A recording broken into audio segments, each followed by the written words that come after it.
Hello everyone. Today we are starting with our chapter of class 12th which is alcohol, phenols and ethers. ठीक है, आज हम क्या पढ़ेंगे? alcohol, phenols and ether. ये पहला वीडियो होगा.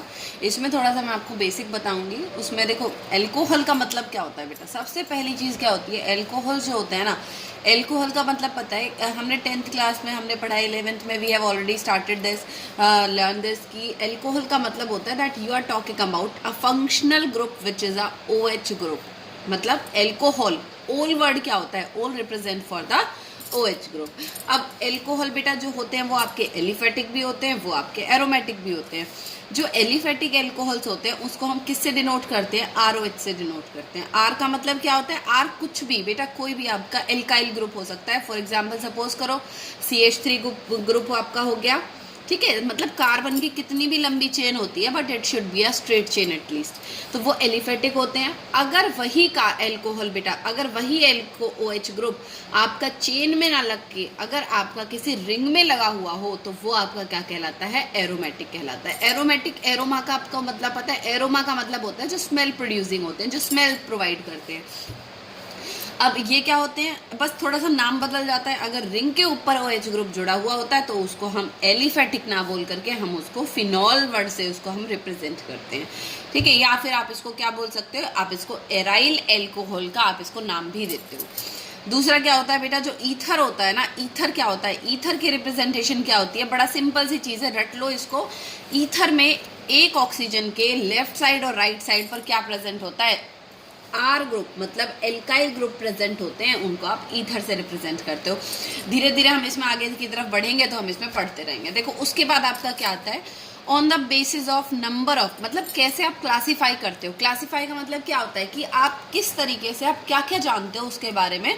On the basis of number of alcohols, number of OH groups, आज कैसे आप एल्कोहल को, कैसे आप फिनॉल को आप क्लासीफाई करोगे.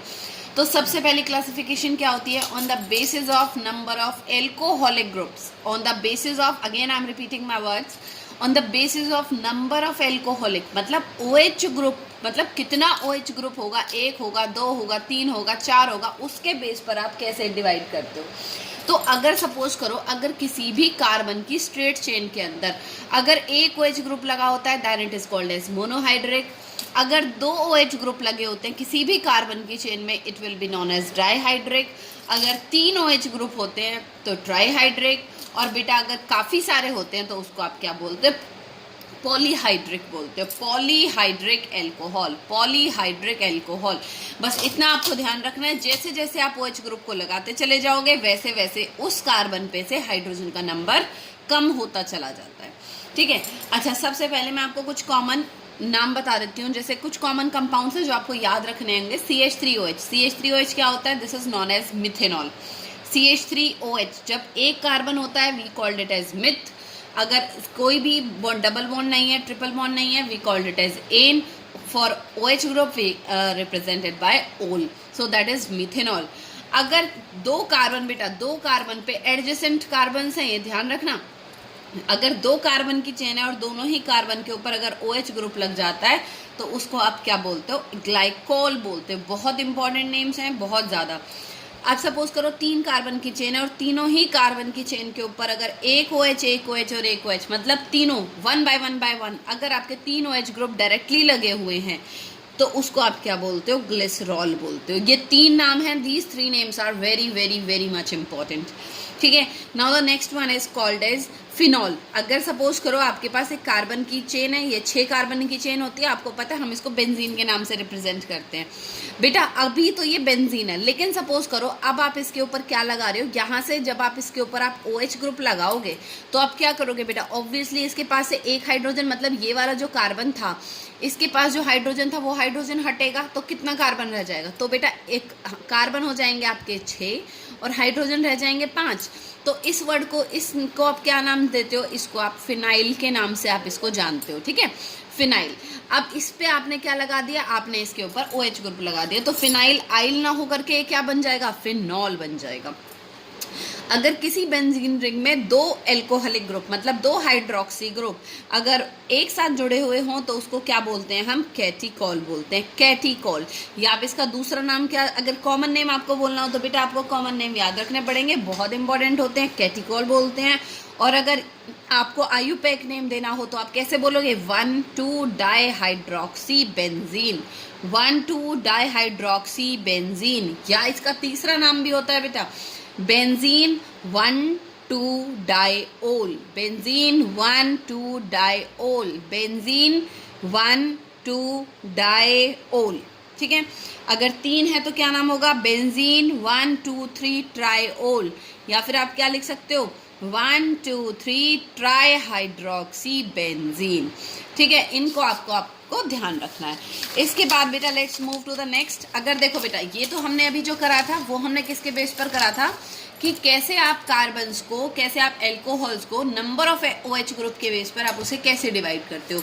अब हमें किसके बेस पर क्लासिफाई करना है? On the basis of hybridisation.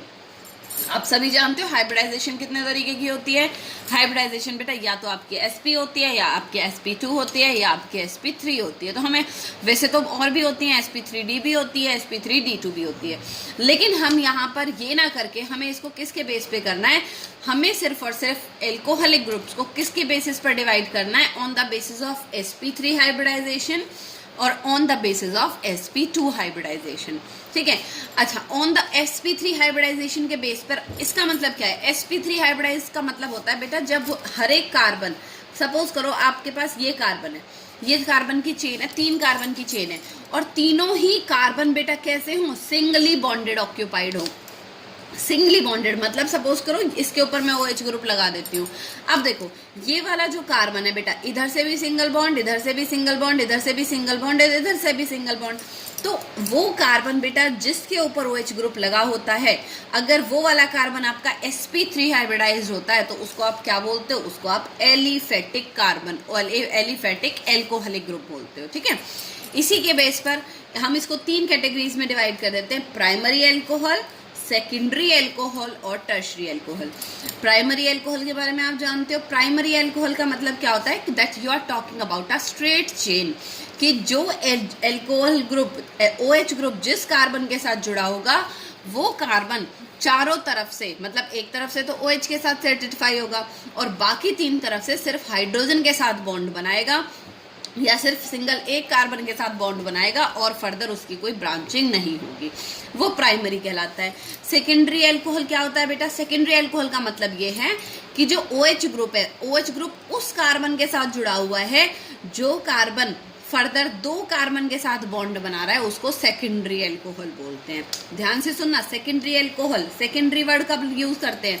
देखो ये वाला CH ग्रुप है, इस C के ऊपर OH ग्रुप जुड़ा हुआ है। ठीक है, तो हमें इस कार्बन को कंसीडर करना है। अगर मैं इस कार्बन के लेफ्ट साइड और राइट साइड में देखूं बेटा तो इस कार्बन की बॉन्ड 2 कार्बन के साथ बनी हुई है, तो इसको हम क्या बोलते हैं? सेकेंडरी एल्कोहल बोलते हैं। टर्शियरी एल्कोहल का मतलब क्या होता है? अब देखो ये वाला कार्बन है, इस कार्बन की बॉन्ड इस OH ग्रुप के साथ जुड़ा हुआ है, तो ये वाले कार्बन को देख लो, ये वाला कार्बन कितने कार्बन के साथ बॉन्ड बनाए हुए है? इसके साथ भी है, इसके साथ भी और इस कार्बन के साथ भी, तो 3 कार्बन के साथ। तो ये आपका क्या हो गया? This is known as tertiary alcohol. ठीक है, जब हम sp3 हाइब्रिडाइजेशन की बात करते हैं तो हम प्राइमरी, सेकेंडरी और टर्शरी में डिवाइड कर देते हैं। अगर मैं sp2 हाइब्रिडाइजेशन की बात करूं, अच्छा इसमें बेटा पहले इसका ये वाला पार्ट और देखना, सेकेंड पार्ट, एक तो था एलिफेटिक, एक होते बेटा एलाइलिक। एलाइलिक का मतलब क्या होता है बेटा? एलाइलिक का मतलब ये होता है, सपोज करो आपके पास ये कार्बन की चेन है, ठीक है, अब ये जो कार्बन की चेन है, इस कार्बन की चेन में जो OH ग्रुप है वो OH ग्रुप उस कार्बन के साथ जुड़ा हुआ है जो कार्बन खुद तो sp3 हाइब्रिडाइज्ड है, लेकिन वो कार्बन कौन से कार्बन के साथ बॉन्ड बनाए हुए हैं?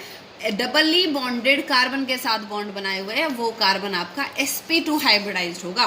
तो ऐसे कार्बन को आप क्या बोलते हो? एलाइलिक एल्कोहल बोलते हो। ये भी आपके कैसे होते हैं? देखो इसमें एग्जांपल देखो, CH2 double bond, CH single bond, CH2OH। यहाँ पे क्या देखो, ये वाला जो OH ग्रुप है किसके साथ जुड़ा हुआ है? सिंगल वाले कार्बन के साथ, तो ये वाला कार्बन sp3 हो गया। लेकिन इस कार्बन की बॉन्ड किसके साथ है? इस कार्बन की बॉन्ड दूसरे साइड से उस कार्बन के साथ है जो कार्बन खुद डबल बॉन्ड बनाए हुए हैं। और डबली बॉन्डेड कार्बन, आपको पता है कि डबली बॉन्डेड कार्बन क्या होते हैं? sp2 हाइब्रिडाइज्ड होते हैं। तो पहला हो गया आपका एलिफेटिक, दूसरा हो गया बेटा आपका एलाइलिक, और थर्ड क्लासिफिकेशन क्या होती है, बेंजाइलिक। बेंजाइलिक बेटा बिल्कुल सेम होता है, कोई डिफरेंस नहीं होता, बस बेंजाइल में होता है कि आप एक रिंग को आप एक्सपेंड करते हो। देखो अब ये बेंजीन की रिंग है, इस बेंजीन की रिंग को बेटा देखो, इसको बेंजाइल मैंने क्यों बोला, सबसे पहली बात तो इसको बेंजाइल बोला कि ये बेंजीन की रिंग है। दूसरा आइलिक वर्ड मैंने इसके लिए क्यों यूज करा, क्योंकि देखो ये वाला कार्बन है और ये वाला कार्बन है। बेटा हमें पता होता है कि बेंजीन जो होती है ना वो ऑल्टरनेट बॉन्ड्स बनाती है। तो देखो इस कार्बन और इस कार्बन के बीच में डबल बॉन्ड है। अब ये देखो ये वाला जो कार्बन है इसके साथ जो कार्बन जुड़ा हुआ है वो कार्बन कैसा है, ये कार्बन sp3 है। तो एलाइलिक और बेंजाइलिक होते बिल्कुल सेम है, बस फर्क क्या होता है बेटा, एलाइलिक में आप एक स्ट्रेट चेन की बात करते हो और बेंजाइलिक में आप एक रिंग की बात करते हो। ये भी प्राइमरी सेकेंडरी टर्शरी हो सकते हैं, बेंजाइलिक वाले भी प्राइमरी सेकेंडरी हो सकते हैं। Next on the basis of sp2 hybridization. अच्छा देखो sp2 हाइब्रिडाइजेशन का तुम्हें मतलब पता होगा कि sp2 हाइब्रिडाइजेशन बेटा तक कब होती है, जब कार्बन कार्बन के बीच में डबल बॉन्ड आती है। तो sp2 हाइब्रिडाइजेशन के बेस पे हम इसको दो कैटेगरीज में डिवाइड करते हैं, एक होता है बेटा विनाइलिक एल्कोहल और एक होता है आपका एराइलिक एल्कोहल। जो विनाइल है ना, विनाइल में क्या होगा, विनाइल में OH ग्रुप जिस कार्बन के साथ जुड़ा होगा वो कार्बन फर्दर डबल बॉन्ड बनाए हुए होगा, उसको आप विनाइलिक ग्रुप से न जानते हो। सब जैसे एग्जांपल मैं आपको दूं तो देखो मैंने यहाँ पर लिखा CH2 डबल बॉन्ड CHOH, ये एक विनाइल एल्कोहल है। क्यों है, क्योंकि जो OH ग्रुप किसके साथ जुड़ा है, इस कार्बन के साथ, और ये वाला जो कार्बन है कैसी बॉन्ड बनाए हुए, डबल बॉन्ड बनाए हुए, तो इसको आप क्या बोलते हो, विनाइल बोलते हो। एराइल एल्कोहल्स क्या होते हैं बेटा, एराइल एल्कोहल का मतलब होता है कि आपके पास कोई बेंजीन की रिंग है, इस बेंजीन की रिंग में डायरेक्टली, जैसे हमने बेंजाइल में पढ़ा था तो इसमें पहले CH आ रहा था, ठीक है, लेकिन एराइल में क्या होता है, एराइल में डायरेक्ट उस कार्बन के ऊपर ही आपका OH ग्रुप जुड़ा होता है, उसको एराइलिक एल्कोहल या एरोमेटिक एल्कोहल के नाम से हम जानते हैं, ठीक है। तो बस इतनी चीज़ ध्यान रखो। और एक थोड़ा सा नोट है कि जो sp2 हाइब्रिडाइज्ड जो आपके कंपाउंड्स होते हैं, sp2 हाइब्रिडाइज्ड जो एल्कोहल्स होते हैं वो उनकी जो इलेक्ट्रोनेगेटिविटी होती है ना बेटा वो बहुत ज़्यादा होती है as compare to sp3 hybridization. sp2 hybridized जो आपके कंपाउंड्स होते हैं, कार्बन कंपाउंड्स होते हैं, जो एल्कोहलिक कंपाउंड्स होते हैं, उनकी जो इलेक्ट्रोनेगेटिविटी होती है, इलेक्ट्रोनेगेटिविटी का मतलब क्या होता है, tendency to attract the shared pair of electron towards itself, मतलब कि अपनी तरफ इलेक्ट्रॉन को खींचने की किसी भी एटम की, एलिमेंट की कितनी टेंडेंसी है वो उसकी इलेक्ट्रोनेगेटिविटी कहलाती है। जो डबली बॉन्डेड कार्बन्स होते हैं ना, डबली बॉन्डेड कार्बन्स जो होते हैं उनकी इलेक्ट्रोनेगेटिविटी बहुत ज़्यादा होती है बेटा सिंगल बॉन्डेड कंपाउंड से, ठीक है। तो आज के लिए इतना ही। अब मैंने आपको एल्कोहल्स की, मैंने आपको क्लासिफिकेशन एल्कोहल फिनॉल की समझाई है। इसके बाद मैं आपको एक दूसरा वीडियो अपलोड करके मैं आपको क्लासिफिकेशन बताऊंगी बेटा ईथर की, and then will move ahead. Thank you so much. इसको देखो, if you like the video then kindly share and subscribe. Thank you.